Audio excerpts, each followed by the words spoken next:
بسم الله الرحمن الرحیم. شکیل د یو ډېر اهم مسلې باره کې توجه هغه ماته ووی چې را دې طرف ته د خلکو توجه مبذول کول غواړي چې بعضې خلک اکثر چې مونځو کې نو د فرضو نه پس تسبیحات شروع کی او خپل دعاګانې او تسبیحات د هغې نه پس اکثر سنت مؤکده چې کم دي هغه وروستو ادا کی. بعضې کسان سنت وکي او د هغې نه پس اکثر تسبیحات کی. نو اصل مسله څه ده؟ دې ته ما ووی چې دې کې داسې لکه دیندار خلک ډېر متشرع خلک او بعضې وخت کې پکې علما او طلبا اکثر مونږ ووینو چې د فرض مونځ نه پس اکثر لګي تسبیحات کوي او د هغې نه پس سنت مؤکده ته پاسي. نو اصل مسله مونږ خپله باندې د دین حق طالبان یو، د مرګ پورې به طالبان اوسو. چھوٹا مو بڑی بات والا خبره نه کوو، مونږ الحمدلله مونږ به تر اخره پورې طالبان یو. خو د خپلو محققینو علماو نه مې دا خبره بار بار تپوسلې ده او کتابونو ته مو رجوع کړې ده. د هغې نه پس بیا دا خبره په مونږ باندې الله ښکاره کړې ده چې اصل کې چې کوم مونځ صرف په فرضو باندې اختتام ته ورسي، یعنی د مازدیګر مونځ دا صرف فرض دی او د هغې نه پس بیا سنت مؤکده نشته دی،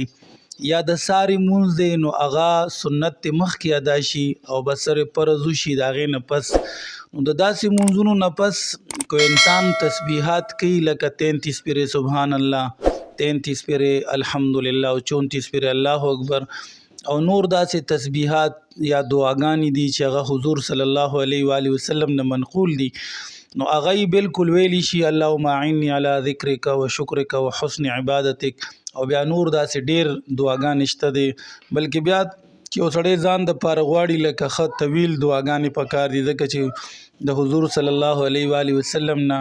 صحابو نه دا خبره مونږ ته چې کوم نو را رسېدلې ده چې هغوی به خپل حاجات دا به په فرض مونځونو باندې موقوف کړل. د فرض مونځ نه دا مراد نه دی چې صرف دا فرض به وکړل او بیا به خپل حاجات په دعاګانو کې د الله نه غوښتل، بلکې مقصد ته دا دی چې د هغې سنت چې کوم مؤکده دي هغه به ورسره ادا کړل او نوافل به وکړل. د هغې نه بعد به مکمل چې کله وزګار شو نو هغوی به خپل تسبیحات او نوافل اوراد دا به مکمل کړل. نو چې د کم مونځونو نه پس سنت مؤکده دي نو پکار دا دی لکه اصلي سنت دا دی چې د دغې سنتو نه بعد د دې تسبیحات مو کی او خپلې دعاګانې او وظایف اوراد دي وکړي، ځکه چې د فقهاو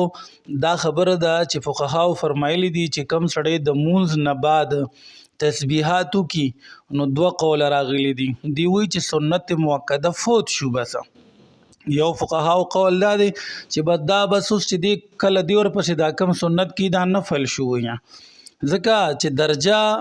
د دقې فرض مون نه بعد دا د سنت مؤکده وه او دی پکې لګیا د وظایف کوي نو دا نفل پاتې شو، دا اوس سنت مؤکده پاتې نه شو. او بعضې وایي چې نه سنت مؤکده دي نفل نه دي، خو سنت د خلاف سنت کار ده وکړلو، ځکه چې حضور صلی الله علیه و آله وسلم او صحابه کرام رضی الله عنهم اجمعین به کله فرض وکړل نو د هغې نه پس چې کوم سنت مؤکده و هغه به ادا کړل، د هغې نه بعد به خپل اوراد وظایف کوله او دعاګانې به یې غوښتلې. نو دا ډیره ضروري ده، لکه څنګه چې په بعضې وخت کې لکه اکثر د کم چې ماسپښینې 4 رکعته سنت دي او هغه اکثر د چا نه قضا شي نو بیا فرضو کې د فرضو نه بعد لکه ضرورت خدا دی او د ټولو نه اصلي چې کم سنت دي نو هغه دا دی چې د دا 2 رکعته سنت ځکه د دې ورپسې مرتبه ده او نبی علیہ السلام ورپسې دغه کړي دي، نو پکار دی چې 2 رکعته سنتو نه بعد د کم 4 رکعته سنت چې د سړي نه قضا شوي دي د ماسپښین چې دا وکړي، ځکه درجه ورپسې دغې ده.